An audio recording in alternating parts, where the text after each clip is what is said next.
This player was truly overpowered. He spent 5 million gold coins, equivalent to 500 million yen, just to buy out the entire in-game bank, forcing all other players to submit before him. The reason was that 2 of his guild members had been bullied, and now he would make everyone regret it. Everything began on the day of the apocalypse. This is Shirou. He woke up alone in the familiar city of Akihabara. He could feel the damp air and the radiant sunlight so vividly it almost felt real. Around him, other players were panicking. They didn't understand why they were wearing their in-game outfits and kept calling for the GM in vain. Shirou tried to stay calm. He opened his status window and confirmed that he could access his skills, equipment, and items, including the Dezeneg magic bag. But when he tried to use the logout function, it was completely disabled. For a brief moment of hope, he opened his friend list and saw many names still glowing online, including Nayatsugu. Immediately, he used telepathy, a voice chat function, to contact him, and before long, the 2 friends reunited. Nayatsugu, who had just logged back in after 2 years, was equally confused, but he recognized his friend Shirou looked exactly as he had imagined, a sharp-eyed man wearing glasses. Together, they confirmed that they were trapped inside the world of Elder Tale. Right at the time the new expansion update, the Novosphere Pioneers, had been released. This meant their previous knowledge of the game world might now be outdated, and new monsters, items, and quests could appear at any moment. Realizing the uncertainty of the future, and that returning home wouldn't be easy, Shirou decided their first step should be to gather information and better understand this new world. While they were discussing, they unexpectedly encountered a former raid companion, Akatsuki, a skilled but quiet assassin who now appeared in the form of a tall male character. Akatsuki quickly recognized Shirou and approached him, not to greet but to beg for a potion that could change her appearance, a rare item she remembered Shirou possessed. It turned out Akatsuki was actually a girl and felt extremely uncomfortable being trapped in a body that wasn't her own. After Shirou gave her the potion, Akatsuki reverted to her true form, a petite but agile girl. Grateful for his help, she declared herself a ninja and vowed to serve Shirou as her master to repay her debt. Though slightly embarrassed, Shirou accepted, and thus the trio was formed. Together, they began exploring Akihabara and noticed that the NPCs now referred to as the people of the land seemed more populous and lifelike than before. A troubling discovery came when Nayatsugu bought some rice cakes and green tea, only to find that all food and drinks tasted the same, like soggy, unsalted crackers. This only reinforced the eerie sense that they were living in a distorted reality. At that moment, Shirou received a call from Marielle, the guild master of the Crescent Moon Alliance, who invited them to her guild hall to exchange information. There they met Marielle, a cheerful elf cleric, and Henrietta, a human bard. Marielle confirmed that 18 of the guild's 19 members were currently online in Akihabara, and that similar situations were happening in the 4 major cities on the Japanese server. However, the teleportation gates between cities had been disabled, leaving everyone isolated. Amid the chaos, some guilds were actively recruiting new members. Knowing of Shirou's reputation as the strategist of the now disbanded legendary raid group Debauchery Tea Party, Marielle earnestly invited him to join her guild. But Shirou declined, explaining that he couldn't make a decision at the moment. He could tell that Marielle, though trying to appear cheerful, was struggling to stay composed in the face of the dire situation. After leaving the guild hall, the 3 of them began discussing a question: what would happen if they died in this world? In the game, players would respawn at the cathedral, but now, no one could be certain. To find the answer and also learn how to fight in this new reality, Shirou decided they needed to train. They ventured into the Forest of Eternal Twilight, an area where even low-level monsters would still attack them despite their level being 90. The battle against the spiny weasels once again proved the vast difference between playing a game and fighting for real. Entering commands while facing monsters charging at them was extremely difficult. However, during the fight, Shirou had an important realization. Instead of trying to use commands from the menu, they needed to feel the movement through their bodies. Following his advice, Akatsuki moved by instinct and succeeded. Her body automatically executed the skills perfectly. Nayatsugu followed suit and unleashed a powerful shield bash. They had discovered the new rule of this world, where skill and body had become one. This was their new Elder Tale, a world where about 30,000 Japanese players and hundreds of thousands more around the world were trapped in what would later be called the Apocalypse. While Shirou and his team were learning to survive in Akihabara, a desperate plea for help came from the northern city of Suzukino. Surara, a young member of the Crescent Moon Alliance, was in danger. In this world where death was no longer the end, a player had fallen in battle against monsters, but just like in the game, he was resurrected at the cathedral. This confirmed a truth and also brought relief: they were indeed immortal, trapped in the world of the MMORPG Elder Tale, where an estimated 30,000 Japanese and hundreds of thousands worldwide were confined. This world had become a reality where death was merely a temporary inconvenience. After a battle in which Shirou used his astral bind skill to immobilize and finish off the enemy, his group decided to end the day's training. Through this, Shirou reflected on the new way of combat. Their bodies seemed to have memorized basic fighting movements, allowing them to use skills and spells instinctively, much like giving voice commands, as long as they intended to fight and saw the enemy before them. However, he realized there was a vast difference between simply being able to use skills and truly mastering them. It would require far more rigorous practice, perhaps like real-world martial artists. Akatsuki offered to go ahead to scout the route back, while using the forest as a perfect training ground for her assassin and tracker abilities, such as dark vision, sneak, and silent movement. She vanished without a sound, leaving Nayatsugu in awe of her skills. On their way back, Shirou and Nayatsugu discussed the worsening situation in Akihabara. Order and security were rapidly collapsing. The large guilds were using their power to oppress smaller ones, and worse yet, there was a surge in PKs, or player killers, who attacked other players instead of monsters to steal items and money. The lack of a minimap and the inability to contact GMs outside the city made ambushes easier, causing peeking to become more common than ever. While passing through the Loka hospital area, they suddenly detected human presence. It was a group of 4 PKs, 1 warrior, 2 thieves, and 1 healer. Confident, the PKs demanded Shirou and his group hand over all their items if they wanted to live. But Shirou and Nayatsugu decided to fight back. Shirou quickly commanded Nayatsugu to draw their attention using the skill Anchor Howl, a taunt ability that forced enemies to attack him. While Shirou used his enchanter magic, he cast Astral Bind to immobilize one target, followed by Dim Lightning, a weak offensive spell, but one with a tactical purpose, then Thornbind Hostage, which wrapped the enemy in glowing thorns that exploded for 1000 damage each time an ally attacked that target. He explained that the enchanter class wasn't strong in direct offense, but excelled in weakening enemies and empowering allies. While the PK group focused their attacks on Nayatsugu, they failed to notice that Akatsuki had silently approached and put their healer to sleep using Astral Hypnose. By the time the PKs realized their mistake, Akatsuki had swiftly eliminated the remaining members hiding in the forest. She explained that Shirou's Dim Lightning wasn't just a weak attack, the light had blinded them in the dark forest, making them unable to notice their healer had been neutralized long ago. Their loose coordination and failure to pay attention to their teammates' status led to their devastating defeat. After the battle, the group reflected on the root cause of the increasing PK incidents. Shirou concluded that the problem wasn't merely about profit, but about the lack of purpose. In a world where food, though tasteless, was always available, money could easily be earned by killing low-level monsters, and death wasn't permanent. Many players felt lost and without direction. They were merely not dying rather than truly living, and some turned to harming others as a way to fill the emptiness and feel alive. However, Shirou and his group soon found a new purpose when Marielle came to them with an urgent plea. A member of her guild, a girl named Sarara, was trapped and in danger in the northern city of Suzukino. The teleportation gates were still disabled, and the only way to get there was by foot or horseback, a journey of 425 kilometers. Marielle planned to send a rescue party composed of her highest level members, but Shirou quickly calculated that such a trip would almost certainly fail. After some thought, and with the support of Nayatsugu and Akatsuki, Shirou made his decision. They would be the ones to rescue Sarara. He said that when a friend is in trouble, helping them is the natural thing to do, and even if they lacked some grand purpose, that didn't mean they should become as despicable as PKs. This was their answer, what they could do, and an act reminiscent of the legendary spirit once held by the debauchery Tea Party. To fulfill their promise as efficiently as possible, Shirou revealed a secret he had kept for a long time. He used rare summoning whistles rewards from successfully conquering the Hades Breath raid on the deadly fields to call forth griffins.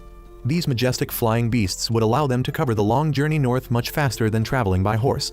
As Nayatsugu took off first, thrilled with excitement, Shirou allowed Akatsuki to ride behind him, and then they two soared into the sky. At first, Akatsuki was a bit nervous, but she was soon overwhelmed by the breathtaking scenery below the clear blue sky and the exhilarating feeling of freedom while floating in midair. Thus began the trio's rescue mission. 3 days had passed since Shirou's group left Akihabara. They had set out to rescue the young girl named Sarara, who was trapped in the northern city of Suzukino. Thanks to the griffins, though limited to only 4 hours of flight per day, they had managed to cover a distance that would have taken 2 weeks on horseback. As they flew over the Tearstone Mountains, they spotted several wyverns gliding in the air, confirming that monsters still appeared in familiar regions just like in the game. Realizing that flying over the mountain range would be too dangerous, Shirou decided to carry out the backup plan to travel through an ancient underground route known as the Palm Deep. Upon entering, the group was awestruck by its sheer grandeur, a vast and complex labyrinth of tunnels and ancient mines, far more massive and breathtaking than anything they had ever seen on a computer screen. However, reality also brought decay. Many sections of the cavern had collapsed, starkly different from how it appeared in the game. Soon after, they encountered a group of ratmen, one of the demi-human races of this world. Though low-level monsters capable of spreading disease, they didn't attack. Their instincts told them the level difference between themselves and Shirou's group was far too great. Even so, Shirou noted that they could become dangerous if cornered, so to avoid wasting time and risking infection from their disease effects, he decided they should find another route. During a brief rest, they were once again reminded of one of this world's harshest realities: tasteless food. Even when prepared using menu commands, every dish, from seafood curry to jambalaya, all shared the same bland flavor like saltless porridge. although raw ingredients such as sugar, salt, and fruit retained their original taste. Combining them only produced dull salty or sweet porridge, making them long for the flavor of fast food and convenience store bento boxes. At that moment, Shirou received a telepathic call from Marielle. She informed him that she had successfully contacted Sarara through telepathy. The girl was safe and currently being protected by a kind player in Suzukino. Meanwhile, in Suzukino, Sarara was feeling extremely bored in her hiding place, lamenting her choice of the useless subclass maid and passing the time cleaning, which incidentally caused her maid level to increase. Not long after, the one who had saved and sheltered her, a catman named Nayanta, returned, bringing grim news about the city's situation. The Brigandia Guild was spreading terror, plundering and tormenting both other players and the people of the land alike. Even so, he reassured Sarara and told her that the rescue team would arrive by noon tomorrow. Back in the Palm Deep, Shirou's group faced a major obstacle when a rickety bridge they were crossing suddenly collapsed, causing Shirou to fall into the abyss. During the moment of freefall, memories surged through Shirou's mind. He remembered being an introverted person who always felt lonely, even among friends, and how Elder Tale had become his escape. Thanks to his vast knowledge, he quickly became a respected veteran player, but his fame also brought annoyance, as people constantly sought to exploit him for rare items and information, leaving him tired and frustrated. Then he recalled the happiest days of his life when he was a member of the debauchery tea party, adventuring with true friends and experiencing the joy of discovery. Those memories gave him strength, and just before being swallowed by darkness, Akatsuki dove after him to save him, while Nayatsugu pulled them both up to safety. When he regained consciousness, he thanked his two friends, and they realized that their level 90 bodies were far more resilient than they had imagined. Not only did they sustain minimal injuries from the Great Fall, but they also felt almost no fatigue despite the long journey. Their conversation soon revealed an unexpected fact. Akatsuki was actually a university student, which greatly surprised Nayatsugu, who couldn't resist teasing her only to receive her usual swift kicks in return. Their journey continued until they were suddenly blocked by a massive rat monster, a rat maso which they believed to be one of the new monsters introduced in the Novosphere Pioneers expansion. With no other choice, the group decided to fight, as Nayatsugu stepped forward to draw the creature's attention. While Shirou used support spells such as Thornbind Hostage to inflict continuous damage, Mind Shock to reduce the enemy's evasion ability, and Keen Edge to enhance Akatsuki's attack power, she then finished off the monster with a critical assassinate strike. After defeating the enemy, they finally found the exit of the underground area, and their reward was a breathtaking sight, a magnificent sunrise atop the mountain. Shirou realized that although many players might have seen this scene in the game, they were the first adventurers in this real world to truly witness it, a genuine victory, a real discovery that made all their efforts truly meaningful. However, in contrast to that serene beauty, at Suzukino, the brutality of the Brigandia Guild and its leader, Demicas, continued unabated. He ordered his subordinates to scour the city in search of Sarara and the Catman Nayanta. The story is set in the world of Elder Tale, a realm built based on the Half-Gaia project, turning it into a miniature version scaled to half the size of the real Earth, where the land corresponding to Japan is known as the Crescent Islands of Yamato. At its northernmost point lies the Esso Empire, which is also the destination of Shirou's group. As they approached the city of Suzukino, they discussed the Brigandia Guild, a notorious organization even back when Elder Tale was still just a game, and now, in this real world, they thrived like fish in water, spreading terror freely. After finishing a call, Shirou explained his strategy to Akatsuki. They would meet Sarara and her protector right inside the city rather than outside, because if a battle occurred and they were killed, they would respawn at the Akihabara Cathedral, while Sarara would remain trapped at the Suzukino Cathedral. Moreover, since Sarara was on the friends list of a Brigandia member, she would be tracked the moment she left the private safe zone where she was hiding.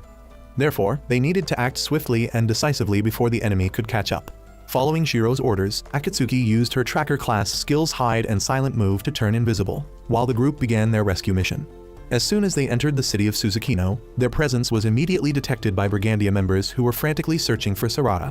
However, Shirou's group quickly reached the rendezvous point at a place called the Corridor of Time, where they found Sarara.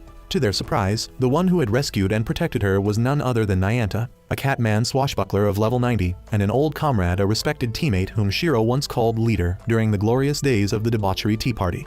This unexpected reunion brought great joy and renewed trust. With his gentlemanly demeanor and habit of ending his sentences with meow, Nayanta readily agreed to accompany them back to Akihabara, as he had no reason to remain in Suzukino any longer. However, just as they were about to depart, Akatsuki reported that enemies were approaching from the north, led by a massive bear-like warrior whom Nayanta identified as Demicas, the leader of Brigandia. Without hesitation, they quickly escaped through the back route, but soon after, they were surrounded by the full force of Brigandia. Demicas mocked and threatened Sarara, planning to kill Nayanta first to crush her spirit and force her into submission. Facing an overwhelming army, Sarara trembled in fear, but Nayanta and Shirou remained completely calm. Shirou taunted Demikaz, calling him demi-glace and mocking his cowardice, then proposed a duel between the strongest warriors to settle things once and for all. With subtle cunning, Shirou diverted Demikaz's attention and instead pointed toward Londark of Grey Steel, a sorcerer who appeared to be the more capable fighter. Ultimately, his pride deeply wounded, Demikaz roared in fury and accepted the duel with Nayanta. The battle began. Demikaz, a level 90 monk, charged in with a barrage of rapid, consecutive attacks, while Nayanta relied on his agility and dual rapiers to dodge and counter. With skillful precision, he applied debuffs to weaken Demikaz's attack power, defense, and evasion, gradually turning the tide in his favor. Realizing he was losing, Demikaz broke his promise and ordered his guild members to join the fight. Nayatsugu immediately activated his skill Anchor Howl to draw the attention of the enemy healers, while Sarara, following Shirou's instructions, began healing Nayanta and Nayatsugu. However, due to her low level, she quickly grew exhausted. As Nayatsugu's health neared depletion, Shirou signaled him to use his ultimate defensive skill Castle of Stone, a technique that created an impenetrable barrier for 10 seconds but had a 10-minute cooldown. Demikaz and his subordinates laughed mockingly, believing it to be a desperate act, but they had no idea it was all part of a carefully set trap. During those precious 10 seconds, Sarara poured all her strength into fully restoring Nayatsugu's health, and the moment Castle of Stone faded, Shirou unleashed his trump card. He cast Thornbind Hostage on Demikaz, and right then, Nayanta dashed forward, delivering an astonishing series of 9 strikes in under 2 seconds. The first 5 destroyed the initial set of thorns, dealing 5,000 damage. Then, with perfect millisecond timing, Shirou recast Thornbind Hostage the instant its cooldown reset, and Nyanta's next 4 strikes triggered the second set of thorns, inflicting another 4,000 damage. Combined with weapon damage, this devastating combo completely obliterated Demikaz's health bar in an instant, leaving him and the entire Brigandia Guild stunned in horror and disbelief. With their leader defeated, Shirou declared victory and announced that the route between Suzukino and Akihabara had been secured, ending Brigandia's reign of terror. Before being sent back to the cathedral, Demikaz swore he would never forget the face of the villain in glasses Shirou. Wasting not a single moment, the group summoned their griffins and soared into the sky, escaping Suzukino amid their enemies' astonishment.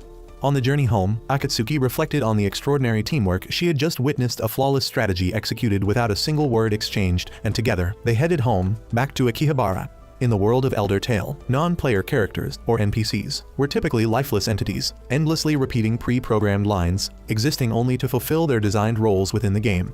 However, since the event known as the Apocalypse, a profound change had occurred. After successfully rescuing Sarara from Suzukino and crossing the Lyport Channel on griffins, the group decided to make camp and rest. It was there that a groundbreaking discovery completely changed their understanding of this world. Nayanta, whose subclass was a level 90 chef, used the raw ingredients they had gathered to cook by hand without relying on the in-game menu system, and produce dishes with real flavor. A sumptuous feast of fragrant grilled meat and rich sauces, shattering the tasteless food rule they had endured for so long. This proved that in this new reality, crafting skills such as cooking were no longer just in-game mechanics, but genuine abilities capable of producing real, tangible results if the user possessed sufficient expertise. After the satisfying meal, the group formally introduced themselves to one another, during which Akatsuki and Sarara learned that Shirou, Nayatsugu, and Nayanta were once core members of the legendary raid group known as the Debauchery Tea Party. A group not classified as a guild, but rather a gathering of elite players who shared the same passion for adventure. This truth explained their extraordinary coordination in combat, as well as their possession of rare items such as griffins. It also deepened Akatsuki's admiration for Shirou. During their conversation, Shirou briefly recalled 2 novice players he had once helped in the past, a pair of twin siblings named Toya and Minori. By using the mentor system, a rarely utilized feature that allowed high-level players to temporarily lower their levels to play alongside beginners, he had guided and supported them through their first steps in the game. However, since the apocalypse, he had lost contact with them, though he knew they had joined some guild. On their journey back, a sudden downpour forced them to seek shelter, and by chance, they arrived at Arb Village, a small settlement on the Arb Plateau. There, they encountered the NPCs now known as the people of the land, who were vastly different from the soulless, repetitive characters they had once known in the game. The villagers of Arb, led by the Elder Fedor, possessed personalities, emotions, and memories of their own.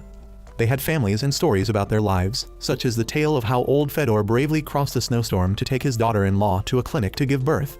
This interaction made Shirou deeply reflect on the true nature of this world. They realized that the people of the land were truly human, they lived in harmony with their land, and led their own independent lives. This raised a profound question. Perhaps it was the adventurers, with their powerful bodies and ability to resurrect infinitely, who were the real anomalies in this world. That evening, they were treated by the villagers to delicious local dishes like cheese and sausages, items considered ingredient-type foods, and thus retaining their genuine flavors, further supporting the theory about the importance of professional skills. Meanwhile, in Akihabara, a completely different picture was unfolding. The city had fallen into quiet chaos, where the strong preyed upon the weak. The twin siblings, Toya and Minori, after becoming trapped, had joined a guild in hopes of finding safety, but instead were exploited mercilessly. They were forced to collect materials all day long, and if they failed to meet their quota, they were punished. Their lives were filled with despair and suffering. In her darkest moments, Minori often wondered what her teacher, Shirou, would have done in her place. The next day, as Toya continued working, a familiar voice echoed through the plaza. It was Marielle's, announcing Sarara's safe return. In that fleeting moment, hope ignited within Toya, who ran toward the voice and finally caught sight of Shirou, the mentor they had longed to see again. Yet, he chose not to approach him, turning away instead, determined to face his own struggles by himself. In the new world of Elder Tale, guilds played an immensely important role. They were no longer just temporary groups of players, but structured organizations offering many benefits such as shared storage, private communication systems, and most importantly, access to guild halls within the guild building. Upon Sarara's safe return, her Crescent Moon Alliance guild held a grand welcoming feast. This event became remarkable as it marked the first time everyone could taste food with real flavor, thanks to Nyanta's masterful cooking. However, this joy also came with the realization that not everyone could replicate such flavor. It required the chef's skill at a certain level, and even among those of equal level, the taste still varied depending on the individual's craftsmanship. Recognizing the strategic importance of this discovery, Marielle decided to keep it a secret for a while to prevent unnecessary chaos within the city. During the party, while the atmosphere was joyful and lively, Shirou approached Marielle for a private conversation. He asked her about the situation in Akihabara during his absence, and she shared in a rather pessimistic tone that although the PK incidents had decreased, the city seemed to be developing an underground social order, where powerful guilds like DDD, with over 1,500 members, were gradually establishing unwritten rules and taking control of the best hunting grounds, pushing smaller guilds into disadvantage. The situation became even more complicated when other powerful guilds, such as the Black Sword Knights and Silver Sword, unable to compete in numbers, decided to focus on quality by striving to level up to 91 and even 100 after the level cap had been raised in the new expansion. To achieve that, they had formed an alliance with an infamous guild called Hamelin, an organization that specialized in luring new players to exploit them, seizing the valuable X potions distributed to them daily, and selling them to large guilds for profit. After hearing all this, Shirou fell into deep contemplation. He realized that the chaos and corruption in Akihabara were not the fault of any single individual, but the collective responsibility of everyone, including himself, who had chosen to stand aside and do nothing. Now, he could no longer ignore it. His thoughts were interrupted when he remembered the twin siblings, Toya and Minori, whom he had once helped. Both of them were currently in the Hamelin Guild. The guilt and remorse in his heart compelled him to act. After a sleepless night and a conversation with Nyanta about the nature of relationships and the importance of striving to create something meaningful, Shirou finally found his answer. He decided that he could no longer keep running away or blaming the system. He had to bring about change himself. Shirou contacted Minori, using a simple code system based on coughs to confirm the situation of the siblings. He promised that he would come to rescue them and told them to trust him. Immediately afterward, he gathered everyone together: Nayatsugu, Akatsuki, Nayanta, Sarara, and the entire Crescent Moon Alliance Guild. He announced his plan not only to rescue Toya and Minori from Hamelin, but also to clean up the entire city of Akihabara. He denounced the cowardice, pettiness, and misery that had engulfed the city, a place where people seemed merely to exist rather than truly live. He asserted that 30,000 players was not such a large number, and that they had all been underestimating this world. They needed to become more determined. His plan began with a requirement: an initial capital of 5 million gold, a colossal sum. However, he explained that money was only the beginning. The most important thing was everyone's hope and goodwill. He believed that if all who loved this city united their strength, they could triumph. To realize this plan, he declared that he would form his own guild. Amid everyone's surprise and excitement, Shirou announced the name of his guild: Log Horizon. With a clear goal and a bold plan, Shirou began the first phase of his campaign to transform the face of Akihabara. He needed an enormous capital of 5 million gold, a figure that, for Marielle and the members of the Crescent Moon Alliance, was completely unthinkable, as their entire treasury amounted to only 60,000 gold. To begin executing the plan, the entire guild moved into action under Shirou's command. They started hunting wild boars in the Royal Garden Forest, but not to collect meat as ordinary loot. Instead, they aimed to capture them alive. They had discovered that if a skilled cook prepared animals caught alive, the entire creature could be used, yielding far more ingredients than simply defeating them and collecting items. Meanwhile, at the guild hall, Nyanta became the teacher for those who wished to learn the art of cooking. He taught them how to season food and create dishes with real flavor.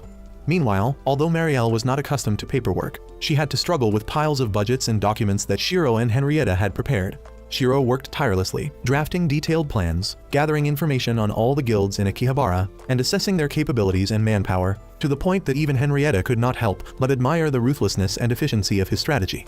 He realized that in a world without laws, they had to create their own a new system of rules that could generate profit legitimately while keeping people willingly content.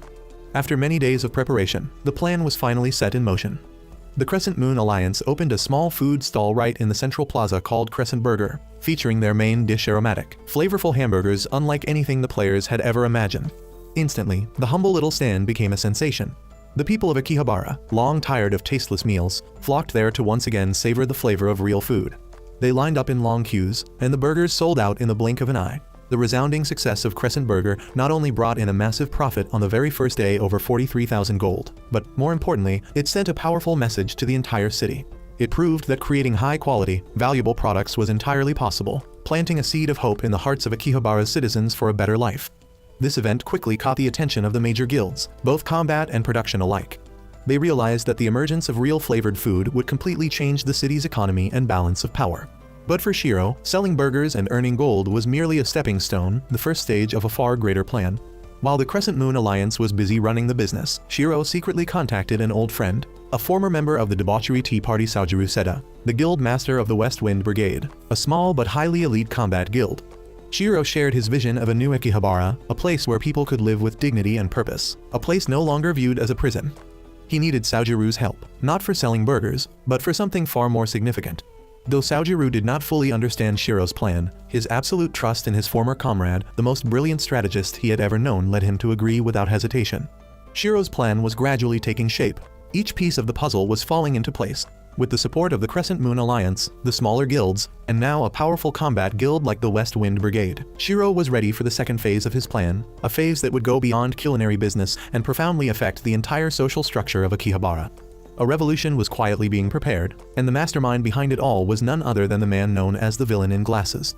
In the world of Elder Tale, quests were an inseparable part of life. They ranged from simple tasks like finding lost people to grand adventures that granted valuable rewards such as experience, gold, items, magical knowledge, or crafting recipes. The griffin summoning whistle possessed by Shirou's group was also a reward from such a massive quest. After the successful debut of Crescent Burger, the next step in Shirou's plan was to raise the enormous sum of 5 million gold, the capital he needed to carry out the next phase of his campaign. To achieve this, he sent Marielle and Henrietta, the two representatives of the Crescent Moon Alliance, to negotiate with the three largest production guilds in Akihabara: Roderick Merchant Guild, Marine Agency, and Shopping Street 8. This was truly a battle of wits. Ever since the catastrophe, raw materials had become increasingly scarce as fewer players dared to venture outside to fight, giving large production guilds a dominant advantage in procurement. However, the sudden emergence of real-tasting food from Crescent Burger had become a lucrative opportunity none of the major guilds wanted to miss. Though Marielle and Henrietta were inwardly anxious, they maintained a calm and confident front as they began their negotiations. At first, they proposed that the guilds provide ingredients for their food stall, but soon after, they skillfully steered the conversation towards something much larger: the Crescent Moon Alliance's preparation for a major campaign, a challenge they could not accomplish alone and for which they needed assistance. They subtly hinted at a new legendary quest connected to the expansion, the Novosphere Pioneers, a quest requiring an enormous investment of 5 million gold, yet promising rewards beyond imagination. To give their words more weight, they revealed that the mastermind behind this campaign was none other than Shirou, the so-called Villain in Glasses, a brilliant strategist of the legendary raid group Debauchery Tea Party and the owner of rare griffins. The mere mention of Shirou's name was enough to make the guild leaders reconsider. They were certain that any quest led by a man of his caliber would yield immense profits. As proof of the quest's potential, Nayanta personally served them pudding made from the eggs of a rock, a level 85 monster, a subtle demonstration that they possessed advanced and exclusive culinary recipes no one else had. Finally, to avoid creating a power imbalance, Marielle proposed that each guild contribute 1/3 of the required sum, 1.5 million gold per guild, in exchange for full access to the plan details and exclusive cooking formulas once the mission was completed. The offer was simply too enticing to refuse. All three guild leaders quickly agreed, and thus Shirou successfully secured the capital he needed without ever revealing his true plan. Meanwhile, at the Hainlin Guild, the situation of the twin siblings Toya and Minori remained unchanged. They continued to be exploited and trapped in hopeless labor. Remembering Shirou's advice about storing important possessions in the bank, Minori was consumed with guilt and self-blame for being weak and losing everything. She felt unworthy of being saved by Shirou until a message arrived from him, promising that he would come to rescue them the next day. That single promise rekindled their hope, giving both siblings the strength to endure their cruel reality and wait for liberation. Back at the Crescent Moon Alliance's headquarters, Marielle and Henrietta returned exhausted but proud of their accomplishment.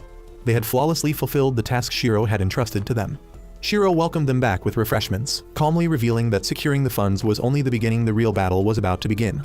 The next day, every guild master across Akihabara received an invitation to a meeting that would determine the city's future, hosted jointly by Log Horizon and the Crescent Moon Alliance. A confrontation without swords or spells, yet brimming with tension, was about to unfold, a battle where Shirou would face the most powerful figures of Akihabara and persuade them to accept his vision. At the same time, strengthened by Shirou's promise, Toya and Minori resolved to begin their own fight.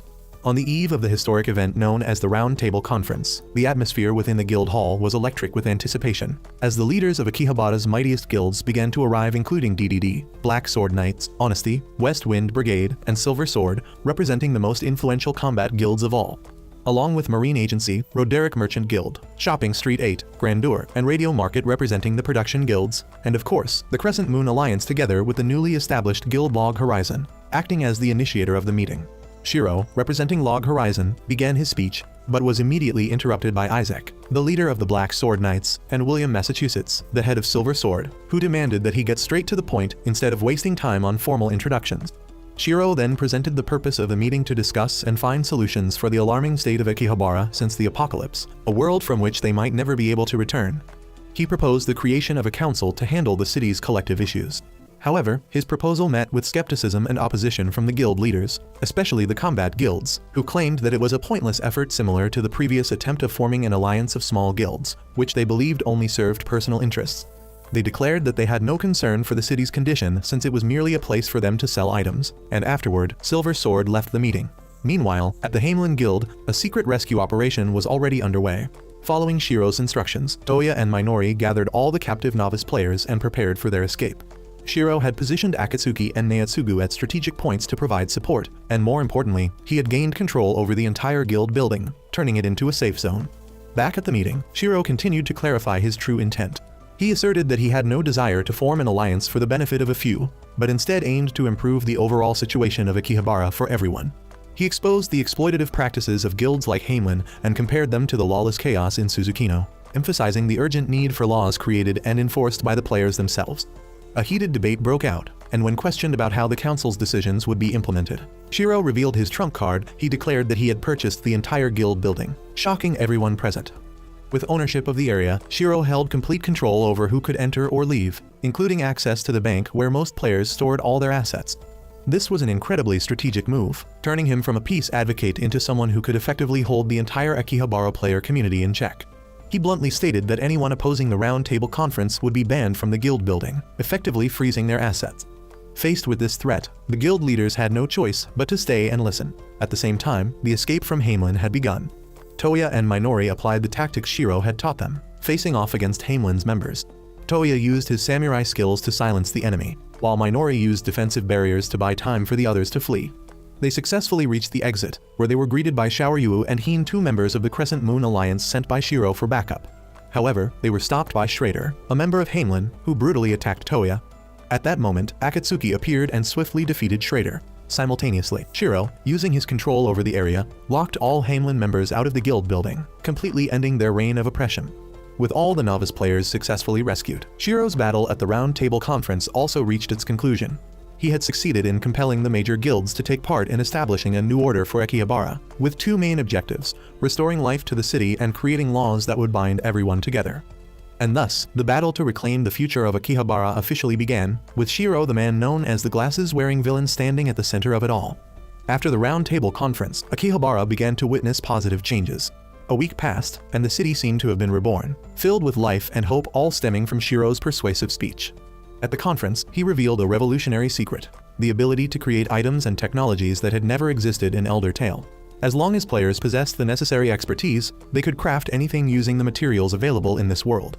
A prime example was when the major production guilds, after receiving a hint from Shirou, successfully built a working steam engine in less than 12 hours. This discovery opened a new era for Akihabara's economy, where creativity and labor would be valued above all else. It also provided strong motivation for people to leave the city to hunt, gather resources, and engage in economic activities, solving the problems of idleness and despair. Alongside stimulating the economy, Shirou also proposed fundamental rules to ensure security and fairness for everyone. These included prohibiting peaking in low-level areas, recognizing basic rights such as the freedom to join or leave guilds, and most importantly, acknowledging the people of the land as real human beings, deserving the same rights as adventurers. Although this proposal initially met resistance, Shirou gradually persuaded the guild leaders with his sharp reasoning and far-reaching vision. Once Krusty, the leader of DDD, the largest combat guild, voiced his support, other major guilds such as West Wind Brigade, Black Sword Knights, and Honesty also agreed to join. Thus, the Round Table Conference was officially established, an alliance of Akihabara's leading guilds united under a common goal to build a better society. Immediately after the conference ended, the first decisions were put into action. The secret behind making food with real taste was made public. A small tax was introduced for every use of the guild building to fund the council's operations, and a grand food festival was organized to celebrate. At the same time, Shirou decisively dealt with the Hamelin Guild by banning their access to the guild building and the bank, completely crippling their ability to operate and forcing their members to leave the city in misery. Meanwhile, the rescued novice players found a new home. Most of them joined the Crescent Moon Alliance, drawn by Xiaoryu's kindness and bravery during the rescue, making the guild hall overcrowded a surprising but welcome development.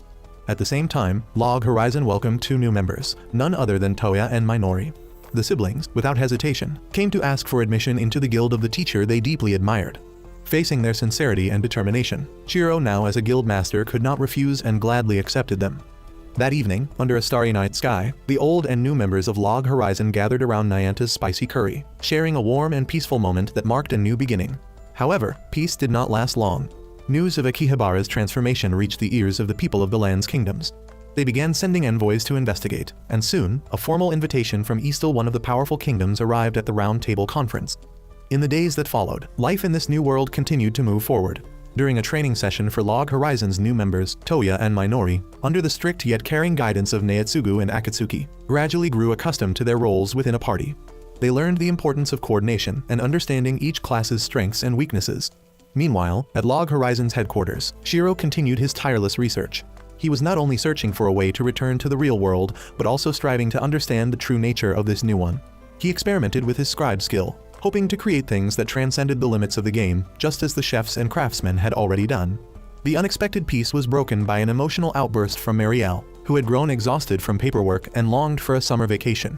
To resolve this and simultaneously fulfill the Round Table Conference's commitment to training new players, Shirou quickly devised a solution, organizing a summer training camp for all adventurers below level 40 at the seaside town of Chaoshi in the Xantleaf region. This plan not only satisfied Marielle's wish, but also created an opportunity for the new generation of players to learn and grow in a safe, structured environment. While Akihabara was buzzing with excitement preparing for the camp, another major event occurred. A delegation from the League of Free Cities of Eastal, one of the most powerful factions of the people of the land, arrived in Akihabara. They carried an official invitation from Lord Sergiat Cohen, requesting that the Round Table Conference send representatives to a Council of Lords and a ball to be held the following month. This marked the first official contact between the adventurers and the political forces of the people of the land, posing an extremely complex diplomatic challenge for the Round Table. They had to weigh the chance to obtain valuable information about this world against the risk of being entangled in the political schemes of the native powers. After intense deliberation, the Round Table decided to send a delegation consisting of Krusty as the council's official representative, Michitaka representing the production guilds, and Shirou serving as an intelligence analyst. Henrietta also chose to accompany them, officially as an observer, but in truth to take care of Akatsuki. The delegation's destination was the Eternal Ice Palace, the venue of the ball, a magnificent structure built entirely from magical ice. There, they met and conversed with Lord Sergiat Cohen, the head of the Eastal League. Through this encounter, Shirou realized that the social structure of the people of the land was strikingly similar to the guild system of adventurers, where power was distributed and decisions were made through discussion. However, the atmosphere at the ball was tense. Both sides remained cautious and observant, seeking to gather information about each other without revealing too much. Meanwhile, at the summer camp in Chaoshi, the new players were enjoying the fresh sea breeze and preparing for their next challenge, a dungeon expedition called the La Grande Forest. This would be a true test of everything they had learned, and more importantly, they would have to face it without direct help from their instructors, an important lesson in independence and trust among teammates, a lesson Shirou had carefully noted and entrusted to Minori. In the world of Elder Tale, dungeons are special areas where battles against monsters take place in confined spaces, requiring complex teamwork. At the Eternal Ice Palace, amidst the solemn atmosphere of the ball, the Round Table's delegation faced another kind of battlefield, a tense diplomatic struggle. Krusty, as the official representative, skillfully declined dance invitations to gain more time conversing with Lord Sergiat, while Shirou, despite his reluctance, was pushed onto the dance floor to open the event. Fortunately, Henrietta, with her bard class, became a perfect dance partner, gracefully guiding Shirou through each step, while explaining the role of a bard, a support class that uses music to strengthen allies and weaken enemies through lingering effects. While Shirou and Henrietta were dancing, Akatsuki was unexpectedly dragged away by a group of children from the people of the land to play hide and seek. In that fleeting moment of joy, she realized the difference between herself, an adventurer, and ordinary children. At the same time, Minori was growing anxious about the upcoming dungeon expedition, so she contacted Shirou. He reassured her by reminding her of the fundamental principles of party combat he had taught her, emphasizing that she was never alone and that level was not everything. That brief conversation gave Minori great courage. The next day, Shirou and the delegation discovered that their new cooking method had begun to spread throughout the people of the land community, a sign of the adventurers' growing influence. Shirou explained that to avoid causing negative effects, they needed to better understand this world. He also analyzed the complex political situation of the Eastal League, where noble families were trying to win over the adventurers to their side. They also realized that the quest system had changed since the apocalypse, causing unpredictable consequences, especially for new players. Meanwhile, at the summer camp in Lagranda Forest, Minori's group including Toya, Isuzu, Sarara, and an arrogant sorcerer named Rundle Housecode was preparing for their first expedition. Though initial disagreements arose due to their clashing personalities, they eventually entered the dungeon. Their first battle against a group of 3 skeletons went relatively smoothly. Toya, serving as the samurai tanker, skillfully drew the enemy's attention with long-range attacks, while Rundle House demonstrated the destructive power of a sorcerer, and Isuzu, as a bard, used her support songs to amplify their magical strength. However, Rundle House's arrogance and inexperience quickly led to disaster. He failed to notice the hidden skeletal archers who had taken aim at him, and by using a powerful spell, he drew the attention of every enemy onto himself. Their formation collapsed completely, and with the others unable to heal in time, they had no choice but to flee in chaos and defeat. At the same time, at the ball, Krusty politely yet firmly declined the invitation of a certain lord and instead approached Princess Lenisha L. Cohen, granddaughter of Lord Sergiat and one of the most important figures in Eastal, inviting her to dance. This was a significant diplomatic move. In the world of Elder Tale, besides the adventurers and the people of the land, there also existed demi-human races such as goblins, cruel, and numerous creatures. Although individually weaker than a mid-level adventurer, their strength lay in their overwhelming numbers and diversity. They primarily occupied the northeastern regions of the Yamato archipelago. Meanwhile, at the Eternal Ice Palace, the Round Table's delegation faced a dense schedule of banquets and meetings with Eastal's lords. They decided to split up to attend. Shirou would participate in the Academic Council meeting, Michitaka would attend Lord Dart's banquet, and Krusty would join the gathering of young knights. Confident in his ability to handle flattery, Krusty armed himself with an exceptionally sturdy shield, none other than Princess Lenisha herself, whom he had cleverly turned into his companion throughout the conference. Lenisha, a princess with a melancholy yet inherently lazy nature who wished for nothing more than to laze around all day, initially found Krusty's presence extremely bothersome, believing him capable of reading her thoughts. However, with his insight and psychological acumen, Krusty quickly turned the situation to his advantage. He proposed a mutually beneficial arrangement: they would appear together, providing the perfect excuse to avoid tedious social gatherings while serving as a shield against the scrutiny of other lords and nobles. In a friendly match against the Knights of Eastal, Krusty displayed the overwhelming power of a level 90 adventurer. He easily defeated all his opponents and earned his reward, the honor of escorting Princess Lenisha at the evening banquet. During their private conversations, Krusty gradually broke through Lenisha's shell. He compared her to his younger sister in the real world, who shared similarly lazy habits, and admitted that her presence eased his homesickness. Through their exchanges, he subtly illustrated the fundamental difference between adventurers and the people of the land: freedom. The freedom to do whatever one desired, to sleep whenever one pleased, and to travel anywhere, though that freedom also demanded great determination and responsibility. What began as a relationship of mutual exploitation slowly transformed into one of understanding and empathy. Meanwhile, at the summer camp, Minori's group, after their first failure, continued to struggle in their attempt to conquer the Lagranda Forest dungeon. They failed repeatedly, weighed down by self-blame and helplessness.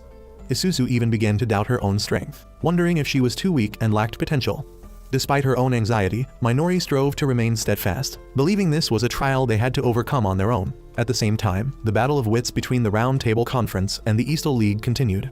After realizing the adventurers' immense power and potential, especially in technology and economics, the lords sought every opportunity to win them over, offering noble titles and promising great benefits, such as requests for assistance in developing maritime transport technology to counter monster threats. Shirou and his delegation recognized this as a sophisticated trap and knew they had to be careful not to get entangled in Eastal's internal political disputes. They needed to establish clear rules for cooperation between the two sides. That was also why Shirou sent Akatsuki to gather intelligence. She discovered that although the lords desired cooperation, they were also deeply wary and fearful of the adventurer's strength. arguing among themselves over whether to handle the situation with diplomacy or force. On the final night of the conference, as Shirou stood alone on the balcony in contemplation, he encountered a mysterious mage who introduced himself as Regan of Merrill Lake, a man who seemed to know far too much about the nature of the apocalypse and the deepest secrets of this world. Within the solemn atmosphere of the Eternal Ice Palace, a secret meeting took place between Shirou, Akatsuki, and Regan, the magical scholar and inheritor of the title Sage of Merrill Lake. Regan revealed a startling hypothesis, that the event known as the Apocalypse was the third activation of a world-class magic called World Fraction. The first occurred 350 years ago, when the princesses of the Alv race, driven by vengeance, used the spell to create demi-human races from wandering souls, plunging the world into an age of darkness. The second occurred 240 years ago, when divine summoning magic was used to bring the adventurers' messengers of the gods into this world to battle the demi-humans. Regan explained that according to the soul theory, life consists of two types of energy: psyche, or the soul equivalent to MP, containing consciousness and personality and anima, or the body equivalent to HP, holding memories stored in the brain. When a person of the land dies, both their anima and psyche dissolve completely. However, an adventurer possesses a resurrection mechanism similar to that of the demi-humans, allowing their psyche to return to the cathedral and reconstruct their anima. Yet this process is imperfect, resulting in the loss of a portion of their experience, or in other words, a part of their memory. This implies that each time an adventurer dies, they lose fragments of their memories, possibly even those connected to the real world. Meanwhile, at the summer camp in Chaoshi, after a series of consecutive failures, the atmosphere within Minori's group had grown unbearably heavy. Self-blame and mutual accusations pushed them to the brink of collapse. Toya, Rundle House, Isuzu, and Sarara were all engulfed in frustration and helplessness. Despite their best efforts, they could not understand why they continued to fail even the simplest challenges of the dungeon. Minori, who had been trying her best to lead the group according to Shirou's teachings, also felt confused and anxious. She sensed that she had missed something vital, a core element of group combat that Shirou had never explicitly mentioned. The next morning, before they prepared for yet another likely futile attempt, Minori gathered her courage and suggested that they stop entering the dungeon for a while. She proposed that instead of charging headlong into failure, they should take time to sit down, talk, and truly understand one another. She had realized that what they lacked was not strength or tactics, but genuine trust and connection. They were simply a group of strangers thrown together, not real friends or comrades. Only when they could trust and rely on each other could they become a true team, one capable of overcoming any challenge together. Meanwhile, at the palace, after finishing his conversation with Regan, Shirou and his delegation returned to their political negotiations. They faced enticing yet dangerous offers of cooperation from the lords, each with their own agendas and schemes to draw the adventurers' power to their side. But with his deeper understanding of the world's nature and its hidden dangers, Shirou decided to maintain a neutral and cautious stance. He knew that before making any critical decisions, they needed to understand the world and their own place within it. He also couldn't stop thinking about what Regan had revealed: the risk of losing memories with every death, a truth that could completely change how adventurers perceived life and death in this new world. He knew he couldn't let anyone else know this, at least not until he found a solution. After their initial failures, the group of new players at the training camp, under Minori's leadership, finally made a breakthrough. They realized that the root cause of their defeats wasn't in individual skill or tactics, but in their lack of understanding and trust. Minori boldly suggested they spend time talking to learn about each other's strengths, weaknesses, preferences, and fighting habits. The discussion began awkwardly, but as everyone slowly opened up, they discovered things they had never known about one another. Toya explained the role of a samurai tanker and the importance of drawing enemy attention, while Rundle House or Rudy shared about his powerful spells and their accompanying vulnerabilities. Isuzu revealed a unique support skill called Coward's Fugue, which could reduce perceived enemy damage, providing a key tactical advantage. Through this conversation, they realized that only by combining each individual's strength could they form a truly solid team. With this newfound understanding, they returned to the La Grande Forest dungeon with renewed spirit. This time, Minori, with the confidence and knowledge she had learned from Shirou, commanded the group with excellence. She assigned clear roles: Toya as the frontline tank drawing and holding enemies, Sarara as the main healer, Rudy and Isuzu as the main damage dealers, while she oversaw the battlefield and provided support when needed. As a result, they easily defeated the enemies that had once forced them to flee. They moved with coordination, attacked in harmony, and supported one another seamlessly. This victory not only granted them experience and loot, but more importantly, it brought them joy and confidence. They had learned the most valuable lesson of teamwork, trust, and had become true friends. Meanwhile, at the Eternal Ice Palace, the delegation of the Round Table Conference, despite facing complex political negotiations, had achieved certain results. Though exhausted by the long meetings, Shirou never forgot to devote time to study and research this world further. He continued practicing his scribe skills, hoping to create magical items that could alter the course of events. The seemingly unrelated events at the palace and the training camp were suddenly interrupted by a large-scale demi-human invasion. A massive army of Sahuagin fish-like monsters unexpectedly emerged from the sea and attacked the Chaoshi camp area. Nayatsugu and the other instructors quickly organized a defense, while Shirou rushed into battle to protect everyone and ordered others to warn the groups still in the forest. The situation became extremely dire. As the invasion spread across the entire Zandleaf Peninsula, the adventurers participating in the training camp were thrown into a real battle for survival. Though merely a makeshift group, they demonstrated remarkable coordination to hold back the enemy, buying precious time for the new players to retreat to safety. Meanwhile, at the Eternal Ice Palace, news of the invasion swiftly arrived. Through a brilliantly arranged emergency telepathic conference, Shirou connected all key members of the Round Table, bringing them together despite being scattered in different locations, to confront the crisis as one. He explained that this invasion was a direct consequence of the Return of the Goblin King event, a recurring in-game event that, if ignored by players, would trigger the rise of a powerful goblin army. Ever since the apocalypse, no one had intervened, meaning that this goblin force had grown stronger than ever before. Shirou also revealed a troubling truth that the military strength of the people of the land, including the Eastal League, was insufficient to resist the invasion, and the status of the Izumo Knights, a legendary in-game army, remained unknown, facing an inevitable large-scale war and the possibility of devastating losses, not only for adventurers but also for the mortal people of the land, who could die permanently. The atmosphere in the meeting grew increasingly tense. At the palace, Princess Lenisha received grim news that her father would have to return to Maihama to lead the city's defense against the goblin army, while she and her grandfather must remain to continue the conference and maintain political stability. This situation forced Lenisha into a difficult position, compelling her to confront the responsibilities she had always tried to escape. Back at the training camp, the survivors of the initial attack regrouped at the school grounds, where fear and confusion spread among everyone. Nayatsugu and the other instructors did their best to calm them while analyzing the situation, concluding that the goblin army's next target was likely the town of Chaoshi, a town without walls, vulnerable to assault.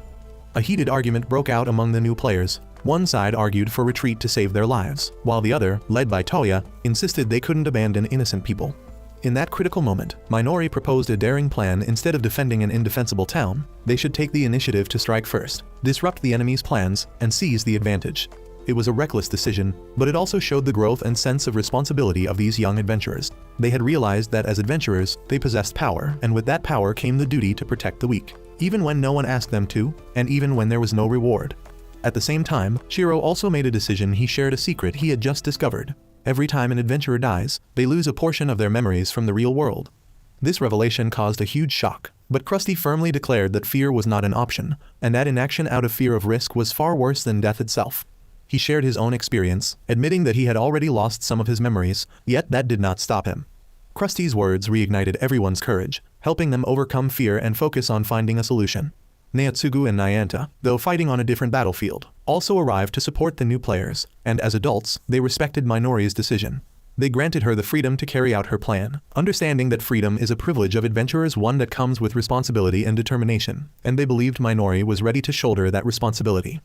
In the thick darkness that covered the battlefield, the young adventurers under Minori's command launched a nighttime assault on the goblin army. The plan originated from her own decisiveness, as she believed that taking the initiative to attack rather than passively defending would throw the enemy into confusion and disrupt their coordination, slowing their advance and making subsequent assaults easier to repel. Toya charged ahead to lure two enemy squads into a trap, while Minori, her vision enhanced by a magical eye potion borrowed from Nayatsugu, could see clearly in the darkness like a cat and commanded the entire battle from behind. She ordered Rudy to use small-scale spells to restrain the enemy and conserve energy for stronger attacks, while directing Isusu to use supportive songs to amplify the team's strength. Everything seemed to be proceeding perfectly, a testament to their growth and teamwork. Meanwhile, in the lavish Eternal Ice Palace, another kind of battle was taking place, a tense diplomatic struggle. The lords of the Eastal League, in a secret meeting without the adventurers' presence, revealed their despair and fear. They realized that Chaoshi could not hold out for long, and that the goblins' next targets might be Tsukuba or even Maihama. Some even suspected that the invasion was a scheme by the adventurers themselves to weaken them. But above all, a deeply alarming truth was being carefully concealed. The Izumo Knights, the legendary military force they had always relied upon, had vanished without a trace. This left them in a desperate position, forcing them to consider a ruthless strategy, sacrificing one of their cities as bait to create an opportunity for a full-scale counterattack. After the first battle, Minori's group enjoyed a brief moment of rest. Together, they shared the first piece of loot they had earned through their own strength, a pair of mage gloves, and without hesitation, they all agreed to give it to Rudy, the only one who could use it. That moment further deepened their friendship and trust. They shared their fears of fighting in the dark, but at the same time reinforced their resolve that protecting those in need was the true mission of an adventurer. Back at the official conference, the atmosphere grew tense as the lords began to pressure the Round Table delegation. With arrogance, they claimed that fighting the goblins was a divine duty, a blessing from the gods that the immortal adventurers must fulfill.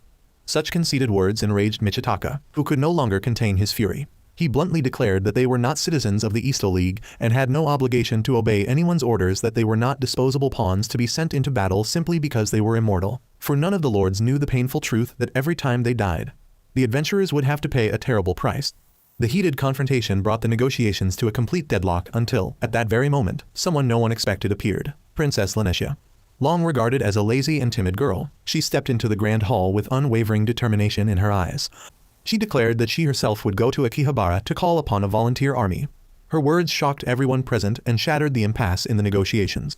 She openly condemned the cowardice and disrespect of the lords, asserting that asking for help from free people like the adventurers must come from sincerity and respect, not coercion or deceit. To prove her resolve, she revealed the secret the lords had desperately tried to conceal: the disappearance of the Izumo Knights. Lenisha firmly stated that she would go to Akihabara, stand on the streets, and speak to every adventurer in person, seeking those willing to help through their own freedom and will. Her speech, filled with courage, completely changed the situation, even though she collapsed from exhaustion immediately afterward. Shirou couldn't help but feel deep admiration for the princess's resolve. He realized that in a world where adventurers are beings of freedom, only genuine respect and heartfelt persuasion could move them. And it was this once lazy, timid princess who might be the one to save the Eastal League from its own paralysis.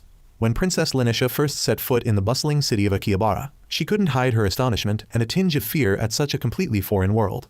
But she quickly reassured herself that this was her own decision, and she could not allow herself to appear weak.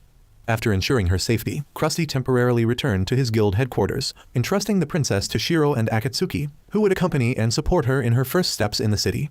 Meanwhile, life in Akihabara went on as usual. Michitaka found things somewhat dull without Shirou and the princess around, while Suzukino continued to be surrounded by the female members of his guild, who admired him with unrelenting enthusiasm. Shirou understood that for Lenisha's appeal to have the greatest impact, first impressions were crucial. Thus, he brought her to meet Karishin to prepare for her speech before all the adventurers. Together, they selected a Valkyrie armor set that was both magnificent and dignified, along with a sword not for battle, but to symbolize determination and strength. The sudden appearance of a true princess in the heart of the city quickly drew everyone's attention. They were curious, captivated, and buzzing with excitement. While waiting, Lenisha even tasted the famous crescent burger for the first time, a flavor of this new world that filled her with surprise and delight. After Akatsuki and others helped her change, Lenisha emerged in a shining silver armor, an image both beautiful and resolute that instantly won everyone's admiration. Shirou had gathered a massive crowd at the plaza and quickly went straight to the point, announcing the emergence of 20,000 goblins in the north and the grave threat they posed to the Eastal League. He explained that although Akihabara could defend itself, abandoning Eastal would bring catastrophic losses to the people of the land. Yet he also emphasized that there would be no direct material reward for helping them. After presenting this difficult reality, he introduced the star of the day, Princess Lenisha. In her gleaming Valkyrie armor, she stepped onto the stage, introduced herself, and began a heartfelt speech. She did not hide Eastal's weakness. She openly admitted that the lords had behaved cowardly, intending to exploit and force the immortal adventurers to fight on their behalf. She publicly revealed the secret behind the disappearance of the Izumo Knights and, on behalf of everyone, bowed her head in the most sincere apology. She said that she possessed nothing of value to repay them, that there was no price worthy of their freedom. But as a member of the Kohen family, she was bound by duty to protect the city of Maihama. And though she herself was nothing more than a weak, lazy girl, a mere decoration, she declared that she would fight. That firm declaration moved the hearts of thousands of adventurers gathered there, and then she made her final plea, a call not based on duty or reward, but on goodwill and their very own freedom. She begged them to fight alongside her. Lenisha's speech succeeded beyond imagination. The cheers of support roared across the plaza. The adventurers, who had longed for a goal, a cause to believe in, were completely captivated by the princess's courage and sincerity. Immediately, Krusty stepped forward and announced the formation of an expeditionary army, with himself as the commander and Shirou as the strategist. A massive recruitment campaign began. Afterward, while Lenisha was still bewildered by what she had just done, Shirou, Krusty, and Michitaka quickly drew up an action plan. They decided to prioritize speed. An elite force of about 1,200 volunteers would be rapidly transported to Narashino port aboard a prototype steamship named Ossipete, a new invention by the production guilds. Meanwhile, Shirou would head to Midront Riding Park to establish a strategic command center. However, Lenisha's unilateral actions sparked political concerns. Lord Sergiot Cohen, her grandfather, met with Michitaka, worried that the other lords might suspect the Cohen family of making secret deals with Akihabara to strengthen their own power. But after understanding the situation, he made an extremely wise proposal. Instead of trying to merge the Round Table Conference into the Noble Alliance, he suggested signing a non-aggression pact and a trade treaty, recognizing Akihabara as an equal power, a historic diplomatic step. Meanwhile, at the summer camp, after successfully repelling the first wave of attacks, the new players were warmly welcomed by Marielle. Nayatsugu realized that it was the younger generation, those unbound by the old mindset of a mere game, who could most easily accept the people of the land as real human beings and were willing to fight to protect them. Back in Akihabara, all preparations were complete. Krusty was ready to lead his army into battle, and with his final order, kill them all, the first expedition of the Akihabara adventurers officially began. The vanguard forces, under Krusty's command, after landing at Narashino port, swiftly advanced west toward Lake Kasumi to confront the Goblin vanguard head-on. The battle was fierce and intense, but with superior leadership and the overwhelming strength of high-level adventurers, Krusty's army completely dominated the enemy, breaking through their lines with ease. Even when the giants arrived to reinforce the goblins, they did not falter but pressed the attack relentlessly. However, amidst the chaos of battle, Princess Lenisha noticed something strange, though Krusty seemed to revel in the fight. His eyes carried a deep sadness, a loneliness that could not be expressed in words. Meanwhile, at the strategic command center established at Midront Riding Park, Shirou was working tirelessly. They had successfully set up a complex telepathic communication network, allowing Shirou to coordinate all the units fighting across the various fronts smoothly. Yet Shirou was also aware of a difficult problem. Defeating the goblin army was not the ultimate goal. More importantly, they had to prevent the goblins, once defeated, from scattering and attacking the villages of the people of the land. Therefore, his plan was to corner and lure all the goblin forces to a single point, and the key location of this entire strategy was the town of Chaoshi, where the new players were stationed. At the same time in Chaoshi, the new players were facing their own trial. An army of Sahuajin, fish-like humanoid monsters numbering in the thousands, had suddenly appeared and surrounded the town. Confronted with an overwhelming and ferocious enemy, Marielle stood up and called upon everyone to fight together to protect the town. The battle at Chaoshi erupted, and in that fierce struggle, Minori's group once again shone brightly. They not only fought bravely but also demonstrated remarkable growth in their coordination and tactical execution. Toya and Sarara had become far stronger, Isuzu and Rudy fought in perfect, astonishing harmony, and most of all, Minori herself brilliantly employed the full control combat style once used by Shirou, a strategy requiring broad situational awareness, precise energy calculations down to the last percentage, and the ability to predict the battle's flow up to 30 seconds ahead. Though Minori could only foresee about 10 seconds into the future, she proved that she was steadily closing the gap between herself and the teacher she deeply admired. However, the battle became increasingly brutal as a sudden rainstorm arrived, followed by the appearance of two dire wolves, driving Minori's group into an extremely dangerous situation. The enemy's attacks were so fierce that their healing abilities could no longer keep up. When Toya was on the verge of collapse, Rudy made the decision to sacrifice himself, drawing the wolves' attention to create an opening for his teammates. His brave act allowed them to turn the tide of battle, but the cost was unbearable. Rudy had fallen, and then, a shocking truth was revealed: Rudy was a person of the land. That meant his death was permanent. All of Sarara's and Minori's revival attempts were in vain. Pain and helplessness engulfed the entire group. Through tears, Isuzu confessed that she had known this secret all along but couldn't bring herself to tell anyone, fearing it would shatter Rudy's dream of becoming an adventurer. Confronted with this cruel truth, Minori made one final decision. She mustered all her strength and cried out a desperate plea for help to Shirou, a call that transcended the world's very laws. And when Shirou heard that cry for help, it struck him to his core. Even though he was in the midst of coordinating the war, he didn't hesitate to set everything aside to answer his student's plea. He immediately left the command post, entrusted operational control to Karashin, and urgently rode his griffin toward Chaoshi. Countless thoughts filled his mind. What could he possibly do in this unreasonable world, especially when Minori needed him now more than ever? As he flew toward the battlefield, Shirou quickly assessed the situation. He knew that normal resurrection spells did not work on the people of the land since their souls would dissipate once their bodies were destroyed. However, based on Regan's hypothesis that if the body could be restored in time, the soul might be preserved, Shirou instructed Minori and Sarara to continuously cast revival spells to delay Rudy's body from collapsing. It became a race against time. While Rudy's body was barely maintained, his soul continued to fade. Amidst the chaos of the ongoing battle, Shirou swiftly put a plan into motion, a new kind of magic that he himself had created.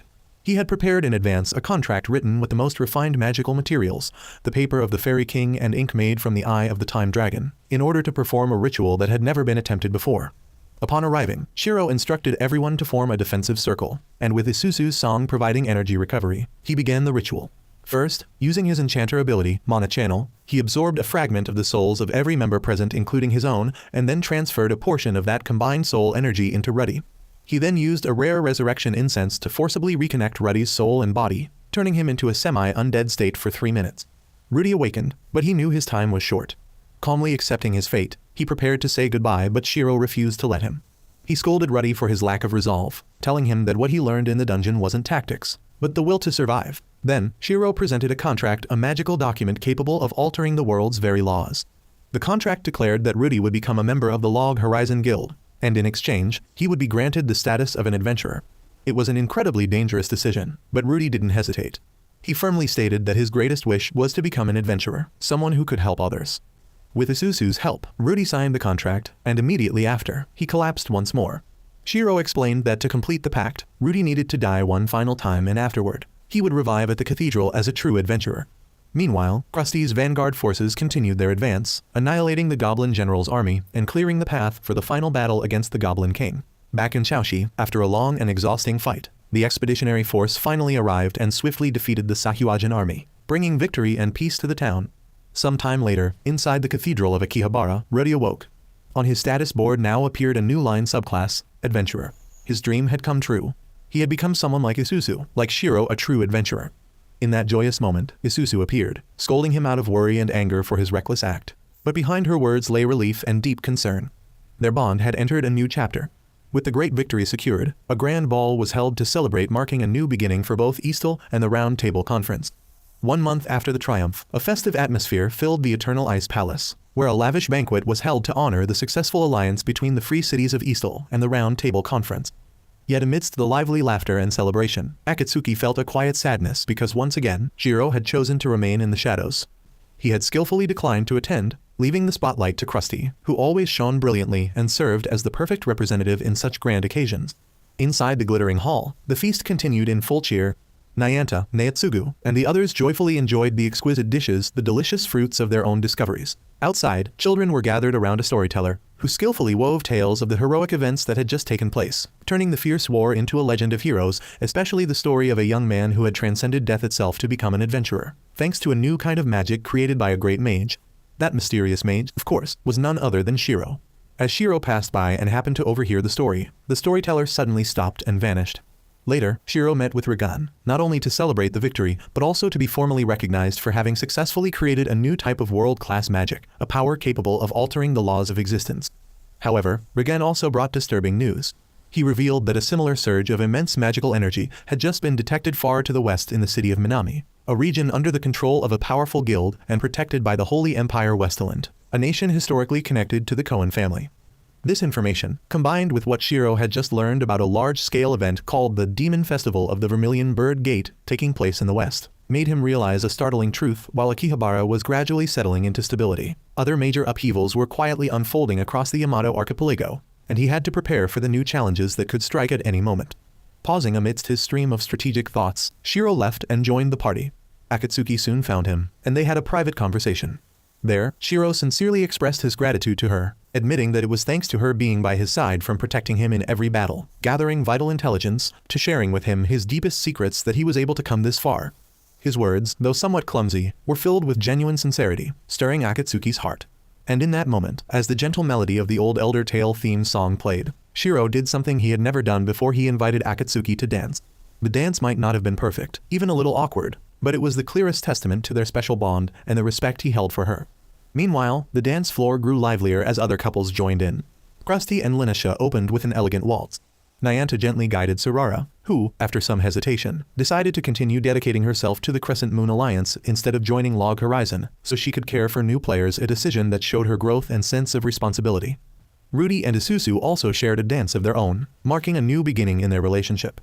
The party ended in a warm and hopeful atmosphere, not merely a celebration of victory, but also a turning point that strengthened cooperation and friendship between the two peoples. A few days later, Princess Lenisha officially moved to Akihabara to assume her role as ambassador, while Shirou skillfully spread rumors about memory loss upon death. Though it initially caused some concern, it did not lead to chaos, as the community now had a renewed sense of order and trust. Life in Akihabara gradually returned to its usual rhythm, but Minori seemed to still harbor something unspoken in her heart toward her mentor. Then, as the first autumn winds began to blow, Marielle proposed holding a grand autumn festival, an idea that was immediately embraced by everyone. The bespectacled schemer presented a detailed plan for an event called the Heavenly Equinox Festival. The lively atmosphere of the Heavenly Equinox Festival soon enveloped all of Akihabara. The city's first major event since the apocalypse reignited everyone's enthusiasm. Guilds from combat to production eagerly prepared special booths and unique products, such as finely carved princess statues. Meanwhile, the Crescent Moon Alliance was equally spirited with plans for a fashion show and the return of the famous Crescent Burger brand. Amid the busyness, a side event called the All-You-Can-Eat Dessert Buffet drew considerable attention, especially from Akatsuki and Minori, two girls who quietly shared feelings for the same person. Shirou, who was still engrossed in work inside the library, surrounded by stacks of documents and strategic plans, seemingly unaware of the festive atmosphere outside. After receiving a doll resembling herself as a gift from Akatsuki, Henrietta became worried about Shirou's health and decided to visit him. She not only brought him the necessary documents, but also advised him to take some time to rest and enjoy the festival with the guild members, since Log Horizon, as part of the Round Table Conference, also bore responsibility for contributing to the event's success. After Henrietta left, Akatsuki appeared with a slightly flustered expression. She brought him sweet red bean cakes and, mustering all her courage, invited him to attend the dessert buffet with her, explaining that couples could get in for free. At the same time, Minori also arrived with a similar invitation. She explained that winning the dessert eating contest would grant 2 tickets to attend the Twilight Banquet with Princess Lenisha, and she wanted everyone to see the true, kind-hearted Shirou, not the so-called bespectacled villain, as the rumors claimed. Faced with an awkward situation where both girls enthusiastically invited him, Shirou decided to go with both of them. With Henrietta and Isusu's help, both Akatsuki and Minori picked out their most beautiful outfits, an elegant kimono for Akatsuki and a cute dress for Minori in preparation for the special outing.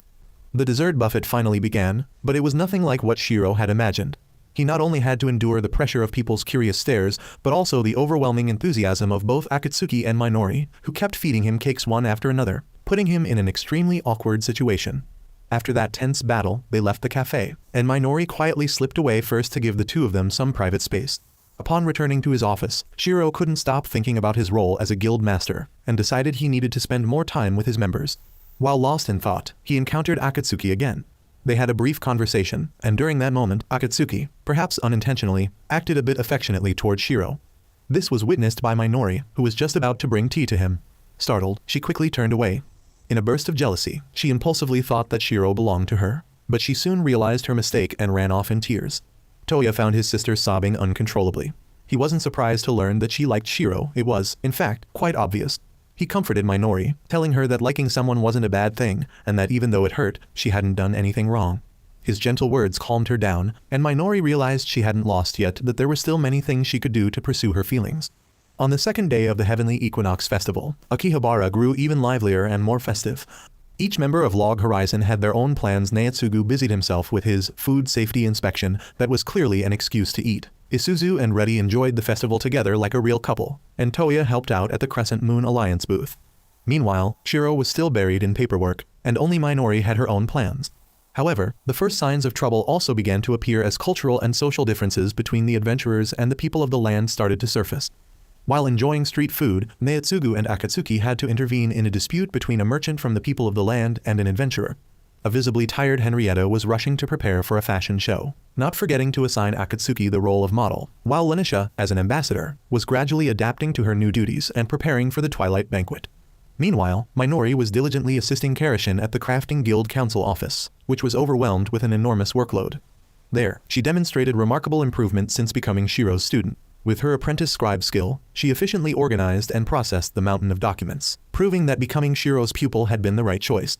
It was not only a way for her to be more useful to the guild and Akihabara, but also a step forward on her own path, a path she had chosen for herself. Yet, amid the festive atmosphere, the signs of a far greater conspiracy were beginning to quietly emerge. The merchant stalls run by the people of the land, especially those from the western regions, began causing trouble. They deliberately started quarrels and made unreasonable demands to disrupt the festival's order, from insisting on monopolizing limited edition goods to purposely blocking pathways and creating congestion. Everything appeared to be part of a deliberately orchestrated plan. Even though Shirou was still in his office, he sensed something unusual through the constant stream of security reports being sent in. Then, a call from Minori clarified everything. While processing documents, she had discovered something strange. A large number of festival registration forms submitted by the people of the land contained numerous basic errors, mistakes that no ordinary merchant would ever make. Shirou immediately realized this was no coincidence, but a deliberate attack on the young economy and fragile social order of Akihabara. The enemy was using innocent people as tools to create chaos. As he was trying to piece the clues together, another report arrived. A mysterious ship had docked, carrying a noble from the west, Lord Malves, who was now entering Akihabara. With an ominous feeling, Shirou understood that he had been careless and that the enemy now held the initiative. A war without weapons, yet no less dangerous, was about to erupt in the heart of Akihabara. As the Heavenly Equinox Festival entered its second day, Akihabara was completely engulfed in a sea of people, creating an unprecedentedly lively scene. However, alongside the excitement came a series of continuous incidents throughout the city, from petty arguments and traffic accidents to baseless complaints. All of them shared one thing in common: the involvement of people of the land from other regions. These disruptions were gradually causing disorder and confusion within the festival. Though Shirou wasn't physically present, he closely monitored every development from his office. Through analysis, he uncovered a troubling truth: around 15% of the temporary population was responsible for over 60% of the disturbances, and a large portion of them came from the west. This further supported his hypothesis that it was a deliberate assault aimed at undermining the Round Table Conference's credibility, and perhaps even sabotaging the cooperation treaty between Eastal and Akihabara. Meanwhile, Princess Lenisha, busy preparing for the Twilight Banquet, a major diplomatic event, also received news of the sudden arrival of Lord Malves, a powerful noble from Westland. She sensed a potential threat, but still decided to receive him with full courtesy, as her main goal was to strengthen ties with the adventurers. Realizing the situation was becoming increasingly complex, Shirou decided to take action. Yet he understood that canceling the festival or openly confronting the issue would only worsen matters. That was exactly what the enemy wanted. Therefore, he chose a different path: a silent but effective counterattack. He didn't need swords or weapons. What he needed was information and people capable of gathering and processing it swiftly. Minori was assigned as the communication hub, tasked with collecting and compiling all incident reports. It was by no means an easy mission, but she gladly accepted it. This was her chance to prove her abilities and show that she truly deserved to be Shirou's student. She viewed it as her own battlefield, one where she would fight with intellect and dedication to protect what her mentor had built. At the Crafting Guild Council office, which had been converted into a temporary command center, Minori quickly demonstrated her capability. Applying Shirou's tactical lessons to information management, she treated the warehouse clerks handling numerous complaints as the front line, Karashin and the others resolving complex issues as the healers, and herself as the steadfast rearguard supporting everyone from behind. But even though Shirou had an effective information gathering system, he still felt stuck. The enemy's disruptive actions seemed to follow no pattern at all. They were too random, too meaningless. From blocking roads, spreading absurd rumors, and arguing over trivial reasons to ridiculous pranks like ordering a massive number of pizzas with no recipient or scattering rubber cockroaches everywhere, everything seemed like a purposeless mess. It was this randomness that made Shirou deeply uncomfortable. But then, a chance encounter with Suzukino brought a spark of inspiration. Suzukino told him about how he once dealt with a confectionery shop by mobilizing all his female fans to eat there until the store ran out of cakes, a completely unplanned, spontaneous act done purely on impulse. And Shirou realized that to deal with chaos, sometimes the best way was to fight chaos with another kind of chaos, a controlled one. Immediately, Shirou mobilized a special force, more than 20 squads composed entirely of Suzukino's fangirls. They were assigned to patrol the city, motivated by a very simple but extremely effective reason: the chance to be close to their idol. This fangirl army, with their enthusiasm and social charm, quickly and efficiently resolved small disputes, from lovers' quarrels to minor conflicts, and more importantly, their mere presence made troublemakers back down. The situation was reversed, but the battle was not yet over. Shirou knew that the true mastermind had not yet revealed himself, and that his final target was Princess Lenisha, who was attending the Twilight Banquet. Without hesitation, he temporarily handed command to Nayanta and rushed to the Watermaple residence. There, he confronted Lord Malves, who was arrogantly pressuring Lenisha about a mysterious shipment. Just as the tension peaked, Shirou stepped forward with a mysterious smile. He had come to take his princess. Amid the orchestrated chaos of the Scale Festival, Shirou finally came face to face with the one behind it all, Lord Malves of Westland. He appeared unexpectedly at the Twilight Banquet alongside Michitaka and Krusty, key members of the Round Table Conference, shattering Malves's plan to intimidate Princess Lenisha. With a mix of sarcasm and firmness, Shirou pretended to place all the blame on Lenisha, claiming that her forgetfulness caused the confusion in preparing the storage for Malves's precious seafood shipment, and that he, as her ally, would take responsibility on her behalf. Though Lenisha was initially confused, she quickly grasped Shirou's intention and played along. However, Shirou's real trump card lay elsewhere. He had forged a letter with Malves's signature addressed to the Round Table, serving as undeniable proof that the warehouse preparation was the Round Table's duty, not the princess's. When Malves demanded the storage, Shirou signaled for Michitaka to deliver the finishing blow. Michitaka announced that although the Round Table's warehouse was full, the Ocean Guild's private warehouse with 10 times the required capacity was ready and available to move the shipment immediately. Faced with such a flawless setup and an uncounterable move, Lord Malves had no choice but to feign illness and retreat in humiliation. His scheme had been completely exposed and destroyed. Shirou successfully rescued Lenisha from the awkward situation, but he did not forget his original goal to use the Twilight Banquet as a way to strengthen the relationship between the adventurers and the people of the land. He turned the banquet into a public event, inviting the princess onto the stage to interact with everyone, an act that both showed respect and created a valuable opportunity to break down barriers between the two sides. And to ensure everything proceeded smoothly, he deliberately played the villain, paving the way for Krusty to become the hero in the eyes of Lenisha and the public. This was a self-sacrificing strategy for the greater good, something Minori and Akatsuki could never truly understand, and it planted within them a complex mix of emotions. Minori felt heartbroken seeing her teacher misunderstood, while Akatsuki was filled with regret for not being by his side to share his burden. And then, in a moment of stillness, a fateful encounter occurred. Nuriha, the guild master of Plant Hyaden and ruler of the entire western city of Minami, suddenly appeared before Shirou. She came with a tempting offer inviting Shirou to join her guild and rule the world together, but it was also a threat. She revealed that she knew everything about him, from his creation of new magic to his deepest secrets. She even claimed to have discovered a method to return to the real world, a loophole capable of making someone disappear. She gave Shirou a choice: either go with her and seek a way back home, or stay and continue his meaningless struggle. Though shaken, Shirou refused. He asserted that he had a reason to stay: his friends, his comrades with whom he had built this world together. He could not use them as an excuse to run away. Shirou's rejection did not anger Nuriha. Instead, she smiled and declared that one day, he would belong to her. Then she vanished, leaving Shirou with a vague unease about the future. When the festival ended, everyone in Log Horizon gathered together, enjoying their final moments of peace. And as Shirou looked at his friends, he found his answer. The next goal of Log Horizon was no longer just rebuilding a city or finding a way home, it was something far greater. They would change the world. And with that resolve, the first season of Log Horizon came to a close, opening the door to a new and promising chapter. Farewell.